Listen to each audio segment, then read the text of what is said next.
X가 승부수를 던졌습니다. 거래소 밥그릇을 직접 뺏으려 하네요. 미국 암호화폐 입법이 5월에 통과되지 않으면 비트코인 가격은 생사의 기로에 섭니다. 디지털 자산으로 가치 체계를 재구축하고 24시간 암호화폐 동향을 추적하며 통찰력으로 불을 높입니다. 4월 14일 화요일, 여기는 비코인TV 중문 채널 비련 합제입니다. 저는 마이컬입니다. 저희 일일 보고는 매일 베트남, 일본, 한국, 태국, 스페인, 그리고 영어권 지역에서 현지 앵커를 통해 동시 송출됩니다. 먼저 넥서가 공식 후원하는 암호화폐 시장의 24시간 주요 데이터 헤드라인을 살펴보겠습니다. 넥서가 무엇일까요? 코인베이스 다음으로 전 세계에서 가장 규제를 잘 준수하는 라이선스 거래소입니다. 이제 아시아에 진출했는데 단순히 코인 간 거래소로만 이해해서는 안 됩니다.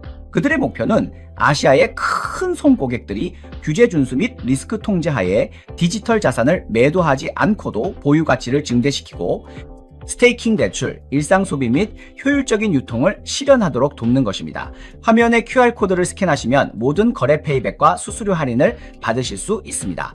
또한 입금 시 5,000달러의 보너스가 제공됩니다.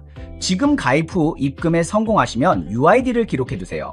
일요일에 그 UID로 최대 1,000달러의 상금을 추첨합니다. 자, 헤드라인을 보시죠. 현재 비트코인의 강세 및 약세 주기 지표를 보시면 영축 아래에 있습니다. 무엇을 의미할까요? 돈을 버는 사람이 줄어들고 있다는 겁니다. 과거의 진정한 바닥은 언제였을까요? 이 지표는 0을 간 넘었다고 끝나는 게 아니라 계속 하락하여 약세장 구간까지 직접 떨어질 겁니다. 그 후 1년의 표준적인 현상이 나타나죠. 광범위한 손실, 연쇄청산 심리적 붕괴가 일어나고 많은 이들이 회의감을 느끼며 시장을 떠나며 블록체인이 또 사람 잡네 라고 욕할 때 그때가 진짜 바닥입니다. 그러니 지금의 고통은 시작일 뿐입니다. 이런 불안정한 자금들을 털어내지 않으면 바닥 매수는 아직 멀었습니다. 그러니 여러분의 테더를 잘 지키세요. 약세장이라고 하셨는데 이번 반등은 좀 상식 바뀌죠? 가격이 63,000에서 73,000까지 올랐으니 아주 강해 보입니다. 월요일 회원 전용 주간 브리핑을 보셨다면 어느 가격대에서 반드시 비중을 줄여야 할지 아셨을 겁니다. 그 이면에는 레버리지가 급감하고 있기 때문입니다. 바이낸스의 미결제 약정이 19억에서 11.9억으로 줄어들었습니다. 간단히 말해 레버리지를 쓰는 사람이 점점 줄어들고 있다는 거죠. 이런 장세는 보통 자금이 유입되어 끌어올린 게 아니라 숏 포지션이 어쩔 수 없이 항복하고 청산하면서 가격을 밀어 올린 겁니다. 하지만 어떤 면에서는 이런 상승이 더 건강합니다. 레버리지가 줄어 청산 위험이 낮아졌으니까요. 문제는 이 상승이 자금으로 쌓아 올린 게 아니라 쥐어짜 내진 것이라는 점입니다. 뒤이어 새로운 자금이 들어와 받쳐주지 않는다면 금방 힘이 빠지기 쉽습니다. 그래서 앞으로 이 미결제 약정이 계속 오를지 지켜봐야 합니다. 현재 트위터와 암호화폐 업계 사이에 갈등이 있습니다. 많은 인플루언서들의 광고 수익권이 차단됐고 최근 제품 매니저 니키타 비아이가 신규 암호화폐 계정은 첫 게시물 작성 시 바로 인증하도록 했습니다. 소문에 따르면 피싱과 봇 계정의 99%를 없애기 위한 조치인데 업계에서는 트위터 진입 장벽이 높아진다며 반발하고 있습니다. 결국 얼마 안 돼 본인이 직접 해명에 나섰습니다. 올해 크립토 시장이 너무 처참해서 새로운 걸 해보려 한다고 했죠. 그래서 어조도 금방 바뀌었어요. 솔라나 공식 계정은 47초 만에 그의 글을 리트윗했고 코인게코도 바로 뒤따랐습니다. 이런 속도가 뭘 의미할까요? 다들 아시겠지만 계정 만드실 분들은 서두르시고 봇 등록하실 분들도 서두르세요. 현재 트위터 측은 스마트 캐시태그를 도입해 6억 명의 사용자가 코인과 주식을 직접 살 수 있게 하겠다고 밝혔는데 이건 단순히 사용자를 뺏는 게 아니라 거래소에 밥그릇을 뺏는 격이죠. 자, 오늘 뉴스 헤드라인은 클래리티 법안에 주목해 보겠습니다. 이 법안은 모든 암호화폐 업계 종사자뿐만 아니라 거래소, 스테이블 코인과도 밀접한 관련이 있습니다. 클래리티 법안은 작년 7월 하원에서 249대 134라는 압도적인 표차로 통과되었는데 이는 양당 입법 과정에서 매우 보기 드문 일입니다. 하지만 상원에서는 벌써 4개월째 계류 중이죠. 일부 언론에 따르면 5월 안에 이 법안이 통과되지 못하면 2030년까지 미뤄질 수도 있다고 합니다. 그래서 앞으로 몇 주간 이 법안을 주의 깊게 지켜볼 필요가 있습니다. 제 생각에 암호화폐는 달러가 생존하고 어쩌면 과거에 가졌던 주도권을 그러니까 이 30년 전의 위상을 되찾는 방법 중 하나라고 봅니다. 스테이블 코인은 결국 매우 중요한 비교적 단순한 혁신입니다. 타협의 핵심은 행위 기반 보상입니다. 규제 당국은 은행 예금에 타격을 주지 않기 위해 스테이블 코인 보유만으로 이자 지급을 금지했습니다. 이 제한은 은행권 압박에서 비롯됐지만 거래나 송금, 대출로 수익을 얻는 건 허용됩니다. 표면적으로는 규칙 변화지만 실제로는 업계 논리를 재편하는 것입니다. 코인베이스, 크라켄 등은 수익 모델을 재구성해 보상을 거래 빈도나 보유 기간과 연동해야 하며 그래야 은행의 우려가 어느 정도 완화될 것입니다. 클래리티 법안은 매우 중요한 법안이었습니다. 요즘 의회에서 무엇이든 통과시키는 것 자체가 큰 성과지만 특히 금융 관련 입법은 그리 자주 일어나는 일이 아닙니다. 제 말은 과거에 통과된 중대한 법안들이 있긴 하지만 대개 위기 상황에서 탄생하곤 했다는 거죠. 스테이블 코인 문제가 완화된 뒤 리스크는 디파이 규제, 트럼프 조항, 자금 세탁 방지법 세부 이견에 집중됩니다. 민주당은 디파이가 세탁 도구가 될까 우려하며 공직자의 암호화폐 정책 이득 제한과 자금 세탁 방지 집행 범위 논란도 계속되고 있습니다. 이 세 가지 중 하나라도 막히면 상원 심의가 연기됩니다. 팀 스콧이 예정한 1월과 3월 회의도 이미 미뤄졌습니다. 겉으론 스테이블 코인 문제지만 본질은 이 세 지뢰가 제거되지 않아 양당 협력이 매우 취약하다는 점입니다. 여러분도 아셔야 할 게 자금 세탁 방지니 자금 안전이니 투자자 이익이니 하는 것들은 다 정치인들의 구실일 뿐입니다. 진짜 핵심 쟁점은 스테이블 코인이 이자를 지급할 수 있느냐 하는 것인데 이건 결코 작은 문제가 아닙니다. 전통은행의 밥그릇을 뺏는 일이니까요. 만약 스테이블 코인이 이자를 줄 수 있게 된다면 암스트롱이 이미 언급했듯이 규칙이 정해지고 통과된 후 거래소들은 본격적으로 사업을 펼칠 수 있고 사용자들도 정당하게 수익과 상품 해지를 높일 수 있습니다. 돈을 버는 방법이 직접적으로 업그레이드 되었습니다. 시장은 매우 현실적입니다. 폴리마켓에서 이 법안이 통과될 확률이 50%에서 70%로 높아진 것을 보십시오. 하지만 문제는 5월에 통과되지 않으면 어떻게 될까요? 아시다시피 유럽연합의 미카, 싱가포르, 홍콩 모두 스테이블 코인 규칙을 제정하고 있습니다. 미국이 늦어지면 이들 국가를 따라갈 수밖에 없습니다. 본질적으로 누가 먼저 게임의 규칙을 정의하느냐의 문제인데 저는 미국이 절대 뒤처지지 않을 거라 믿습니다. 2023년에 8억 명이 해외 송금을 이용했습니다. 결과는 어땠을까요? 스위프트 시스템을 써보셨다면 아시겠지만 시작부터 50달러를 떼고 추가로 5% 수수료가 붙습니다. 돈이 입금되기도 전에 이미 손해를 보는 셈이죠. YG는 좀 나아서 2%까지 낮췄지만 결국 전통 은행 방식입니다. 그래서 오래 숙련된 사용자들은 온체인 자산과 셀프 커스터디를 활용하는 법을 익혔습니다. 여기에 가상카드를 더하면 비용이 이 퍼센트에 USDT 고정가로 줄어듭니다. 송금액과 상관없이 다음날 입금되며 170여 개국에서 쓸 수 있습니다. 이는 단순히 가격이 저렴한 게 아니라 우리가 더 이상 전통 금융기관의 스위프트 송금 시스템에 의존하지 않아도 된다는 선언입니다. 스위프트, SWIFT는 해외 송금의 핵심 통로입니다. 1000USDT를 보낼 때 수수료만 50 USDT가 들고 중개 은행 비용까지 합치면 총 비용이 쉽게 5%를 넘습니다. YG 와이즈는 현지 계좌 네트워크로 해외 결제 비용을 1.52%까지 낮췄습니다. 이는 전통 체계의 첫 도전이었지만 여전히 은행 결제에 의존해 가상화폐 사용자에게는 친화적이지 않습니다. 와이즈가 아무리 저렴해도 결국 전통 은행 방식입니다. 하지만 미페이, 마이페이가 이 게임의 규칙을 조용히 바꾸고 있습니다. 주민등록번호나 여권번호를 제공할 필요 없이 USDT만 있으면 알리페이, 위챗, 애플페이를 사용할 수 있습니다. 전 세계 어디서나 소비가 가능합니다. 비용도 매우 간단해서 1.8%뿐이며 다른 숨겨진 수수료는 없습니다. 자세히 살펴보시면 국제 송금 항목에 알리페이로 직접 송금할 수 있는 테스트 옵션이 생긴 것을 알 수 있습니다. 알리페이는 2시간 만에 입금되며 비용은 단 1.2%입니다. 미페이, 마이페이는 가상화폐와 법정화폐를 잇는 가교입니다. USDT 보유자에게 최적의 경로죠. 거래소 출금은 대기와 수수료가 많고 은행 송금은 심사를 기다려야 합니다. 미페이는 중간 단계를 생략해 이길 입금이 가능하고 효율성도 와이즈 못지않으며 170여 개국을 지원합니다. 은행에 의존하지 않는 결제 시스템입니다. 그래서 미페이, 마이페이는 정말 믿음직한 도구입니다. 웹3의 게임 규칙을 준수하고 사용자의 거래 프라이버시를 존중하며 금융 정보를 보호합니다.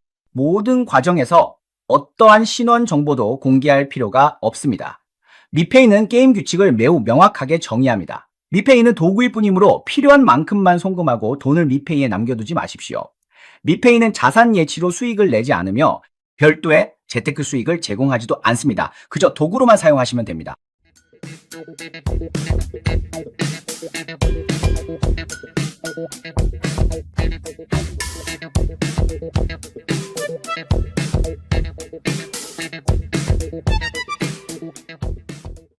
이 세상에서 정보는 곧 화폐입니다. 암호화는 자유를 의미하며 혼돈은 단지 새로운 권력 질서일 뿐입니다. 세상을 해독하세요. 당신의 목소리를 소유하세요. 스스로 하나의 노드가 되세요. 한정된 공간, 무한한 세계들. 크립토계에 오신 것을 환영합니다. 저스틴 선이 WLFI에 분노하며 트럼프와 정면으로 맞서고 있습니다. 한 명은 반드시 복수하는 성격이고 다른 한 명은 기세등등하죠. 이번에 저스틴 선이 위기에 처할까요? 아니면 반전의 기회를 잡을까요? 4월 12일부터 13일 전후로 저스틴 선은 정말 거침없이 공세를 퍼부었습니다. WLFI를 논란의 중심에 서게 했죠. 쟁점은 코인 가격의 변동이 아니라 프로젝트의 백도가 있어 사용자 자산을 동결할 수 있다는 더 민감한 문제입니다. 이는 탈중앙화가 부족하며 진정한 온체인 프로젝트가 아니라는 뜻이죠. 상황이 이렇다 보니 트럼프의 최대 후원자였던 저스틴 선이 어떻게 WLFI에 숙적이 되었는지 그 급격한 신분 변화가 참 아슬아슬해 보입니다. 이번 논란에서 저스틴 선이 가장 먼저 한 일은 문제를 태도 논란에서 권한 논란으로 바꾼 것입니다. 그가 공개적으로 제기한 의문의 핵심은 프로젝트의 품질이 아니라 WLFI 내부에 자산 유동성을 제한할 수 있는 특수 설계가 존재하는지 여부입니다. 즉, 그런 능력이 실제로 있는지에 대한 문제를 공론화시킨 것이죠.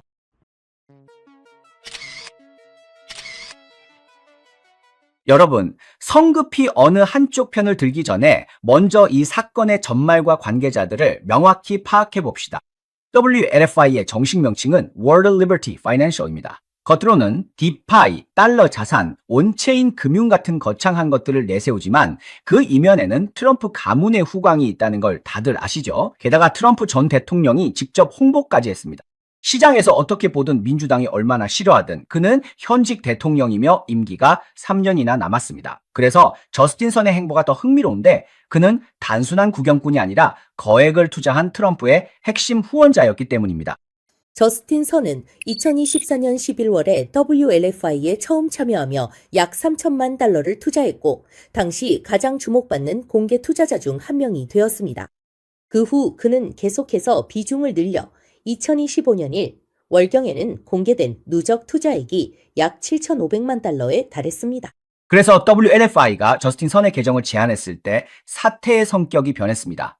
그가 계정 제한 사실을 폭로한 것은 내부자가 판을 엎은 것과 같습니다. 즉, WLFI가 대외적으로 표방해온 규칙, 거버넌스, 탈중앙화된 온체인 메커니즘이 무색해진 것이죠. 하지만 저스틴 선의 출금을 막을 수 있다면 다른 계정들도 얼마든지 차단할 수 있다는 뜻입니다. 그렇다면 탈중앙화 거버넌스가 무슨 의미가 있겠습니까? 결국 저스틴 선이 트럼프 프로젝트, 즉 WLFI 그룹의 치부를 드러낸 셈입니다.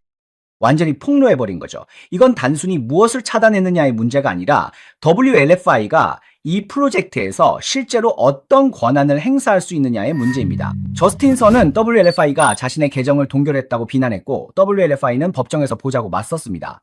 시장은 이곳이 정말 탈중앙화 프로젝트인지 의구심을 품고 있죠. 보시다시피 양측이 팽팽하게 맞서며 한치의 양보도 없습니다. 이 논란이 급격히 확산되면서 시장은 이를 단순한 이론적 문제가 아닌 실제 권한이 행사될 가능성이 있는 현실적인 문제로 보기 시작했습니다. 이제 사람들은 누가 더 강하게 말하는지보다 온체인 거버넌스 메커니즘이라는 게임의 규칙이 사실상 유명무실한 것 아닌가 하는 점에 주목하고 있습니다. WLFI 사태가 확산되면서 관심은 단순한 비난을 넘어 거버넌스 구조 전반에 대한 철저한 검토로 옮겨갔습니다. 데이터는 명확합니다.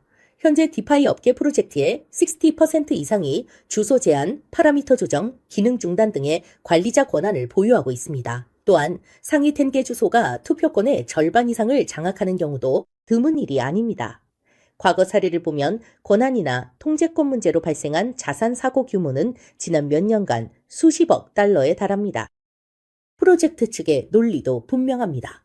이런 메커니즘은 이상 주소나 극단적 상황에 대비한 리스크 관리 설계라는 거죠. 하지만 리스크 관리와 자산 통제에 동일한 권한이 사용된다는 점이 문제입니다. 경계가 불투명하면 시장은 최악의 상황을 가정할 수밖에 없습니다.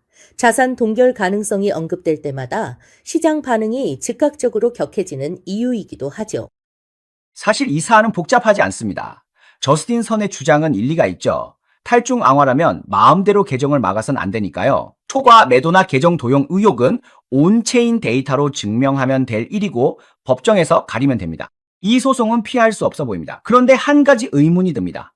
트럼프의 성격이 어떻습니까? 받은 만큼 돌려주는 철저한 성격이죠. 저스틴 선도 물러서지 않고 맞서고 있지만 잊지 말아야 할 게 있습니다. 트럼프의 눈밖에 나는 게 정말 괜찮을까요? 저스틴 선의 상장사인 트론은 이제 막 나스닥에 입성했습니다. 트럼프의 성향상 관련 회사에 사적인 보복을 가할 가능성도 배제할 수 없죠. 직접적인 보복이 아니더라도 방해만 놓아도 큰 타격이 될 겁니다. 트론의 홍보팀이 심각하게 고민해야 할 대목이죠. 여러분은 저스틴 선이 트럼프와 정면으로 맞붙는 것이 과연 득이 될지 실이 될지 어떻게 생각하시나요? 댓글로 여러분의 의견을 남겨주세요. 미국 세금 신고 마감이 내일로 다가오면서 2.8 빌리언 달러 규모의 비트코인 매도 압력이 대기 중입니다. 시장이 손절을 강요받는 건지 아니면 이성적인 수익 실현인지 세금 시즌 이후 반등할 수 있을까요?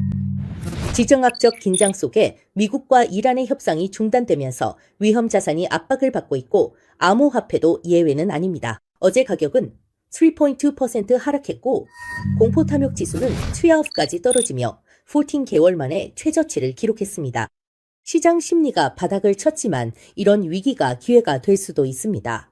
리플은 논란이 많지만 ETF 유입은 계속되고 있죠. 이는 기관들이 여전히 매집 중임을 보여주며 행동이 말보다 더 진실하다는 것을 증명합니다. 실물자산 토큰화가 트론에 상륙하며 온체인 금융이 전통금융의 밥그릇을 뺏기 시작했습니다. 서서히 혁명이 진행 중이죠. 최근에 아범분방이라는 책을 읽었는데 작가는 양범분이라는 아주 무명인 분이에요. 하지만 그녀는 아주 담담한 필체로 자신의 70년 결혼 생활을 묘사했죠. 제가 공유하고 싶은 건 아마 많은 분이 이런 삶을 겪고 계실 거라는 점입니다. 사회 최하층의 아주 고통스러운 삶 말이죠. 그녀의 글 속에서 그녀는 남편이 매일 기분이 안 좋은 게 자신이 잘못해서라고 생각해요. 남편이 속마음을 표현하는 데 서툴 뿐이지 자신을 사랑하지 않는 건 아니라고 믿으며 참고 견디다 보면 언젠가 남편을 감화시키고 삶이 점점 나아질 거라 믿었죠. 하지만 남편이 임종하기 직전에 그녀가 한마디 물었습니다. 다음 생에도 나를 다시 만나고 싶나요? 남편이 뭐라고 했는지 아세요? 아니요. 70년간의 모든 고생이 이 한마디에 무너져 내렸습니다. 얼마나 많은 사람이 자신만의 착각 속에 살고 있을까요? 당신의 속마음을 말하지 않으면 다른 사람은 절대 알 수 없습니다. 그러니 여러분도 삶을 그저 견디고 버티고 있다면 차라리 자신에게 향기로운 삶을 선물하세요. 그래서 아니요라는 이 세 글자가 얼마나 많은 사람을 울렸을까요? 얼마나 많은 사람이 삶의 진실을 미리 깨닫게 했을까요? 이제는 자신을 위해 사세요. 네, 이상으로 오늘 프로그램의 모든 내용을 마칩니다. 저희 채널이 유익하셨다면 좋아요를 눌러주세요. 이곳에 저희의 모든 회원 혜택이 안내되어 있습니다. 회원으로 가입하셔서 우리 함께 천천히 부자가 되어봅시다. 함께 달려보죠.